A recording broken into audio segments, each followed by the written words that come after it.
विद्यार्थियों का इस YouTube चैनल भोज एकेडमी में स्वागत है। आज के वीडियो में हम लेकर के आए हैं कक्षा 9th में सामाजिक विज्ञान विषय में भूगोल का अध्याय 3 अफवाह के ब्लूप्रिंट आधारित और प्रश्न बैंक आधारित प्रश्न उत्तर। तो देखिए कि सही विकल्प वाले प्रश्न उत्तर। तो देखिए कि विश्व की सबसे बड़ी अफवाह द्रोणी कौन सी नदी है? तो यह अमेजन नदी है। गंगा नदी का उद्गम स्थल गंगोत्री से हुआ है और यमुना नदी का जो उद्गम स्थल है वो यमुनोत्री से हुआ है। सिंधु जल समझौता किस देशों के बीच हुआ? तो सिंधु जल समझौता भारत और पाकिस्तान के मध्य हुआ है। नदी अपने मार्ग के अंत में निर्मित करती है तो डेल्टा और ज्वारनमुख निर्मित करती है। ब्रह्मपुत्र नदी को तिब्बत में किस नाम से जाना जाता है? शांगपो नाम से जाना जाता है। अब हम देखते हैं रिक्त स्थान। ब्रह्मपुत्र नदी भारत के खालिस्तान राज्य में सर्वप्रथम प्रवेश करती है। तो ब्रह्मपुत्र नदी अरुणाचल प्रदेश में प्रवेश करती है सर्वप्रथम।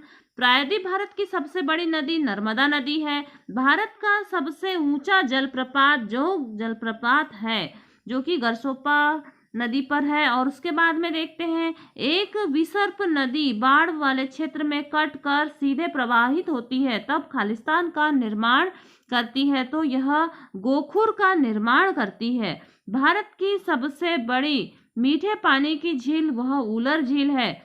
ब्रह्मपुत्र को बांग्लादेश में किस नाम से जाना जाता है? तो यमुना के नाम से जाना जाता है। अब हम देखते हैं एक जो शब्द है या एक वाक्य में उत्तर दो।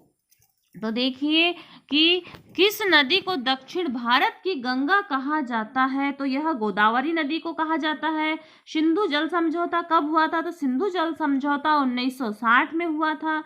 नर्मदा नदी का उद्गम स्थल क्या है? तो अमरकंटक है। विश्व का सबसे बड़ा डेल्टा कौन सा है? तो यह सुंदरवन डेल्टा है। उसके बाद ताप्ती नदी के उद्गम स्थल का नाम है मध्य प्रदेश के बैतूल जिले के मुल्ताई नामक स्थान से निकली है। झील किसे कहा गया है? झील किसे कहा जाता है? तो झील जो है जल स्तर का वह स्थिर भाग जो चारों ओर से इस जल से घिरा होता है झील कहलाता है। फिर देखते हैं गंगा नदी की लंबाई यह 2500 किलोमीटर है।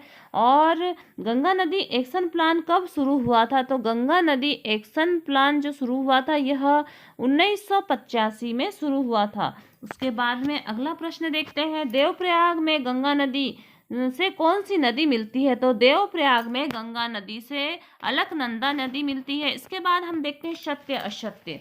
तो सत्य असत्य में देखिए विश्व के अधिकतम मरुस्थल उपोष्ण कटिबंध में महाद्वीपों के पश्चिमी किनारे पर पाए जाते हैं। सत्य है। जो भारतीय अपवाह तंत्र है वह 3 भागों में बटा, यह असत्य है। उसके बाद देखिए हिमालय पर्वत की औसतन ऊंचाई 8000 मीटर है, यह भी असत्य है। उसके बाद नेक्स्ट है नदी अपने वृद्धावस्था में डेल्टा का निर्माण करती है, यह सत्य है। पृथ्वी की घूर्णन गति के कारण उत्पन्न आभासी बल कोरोवालिस बल कहलाता है, यह सत्य है। पेनगंगा गंगा नदी की सहायक नदी है, असत्य है। उसके बाद देखिए जेड धाराएं समताप मंडल में अत्यधिक ऊंचाई पर चलती है, असत्य। एल नीनो स्पेनिश शब्द है, तो एल नीनो जो स्पेनिश शब्द है यह सत्य है। सिंधु नदी का उद्गम स्थल राक्षस ताल झील से हुआ है, तो यह असत्य हो गया। सिंधु की 5 सहायक नदी हैं, यह सत्य हुआ। उसके बाद में हम देखते हैं सही जोड़ियां। तो सही जोड़ी में देखिए कि हिमालय, तो हिमालय की प्रमुख नदियां हैं सिंधु, गंगा और ये ब्रह्मपुत्र हिमालय की प्रमुख नदियां हो गई। उसके बाद में देखिए कि गंगा गंगोत्री नामक हिमानी से निकलती है। और ब्रह्मपुत्र, तो ब्रह्मपुत्र का जो तिब्बत में सांगपो के नाम से जानते हैं। दक्षिण भारत की गंगा गोदावरी नदी है। और गंगा नदी एक्शन प्लान 1985। और उसके बाद में हम देखते हैं सिंधु जल समझौता। तो ये हो गया सिंधु जल समझौता कब हुआ? तो 1960। तो इस प्रकार से इस अध्याय के ब्लूप्रिंट के आधार पर और प्रश्न बैंक के आधार पर प्रश्न उत्तर हुए। इसी प्रकार के प्रश्न उत्तर और नेक्स्ट अध्याय के वीडियो को प्राप्त करने के लिए आप इस चैनल को सब्सक्राइब करें और वीडियो को अधिक से अधिक छात्र छात्राओं तक शेयर करें। धन्यवाद।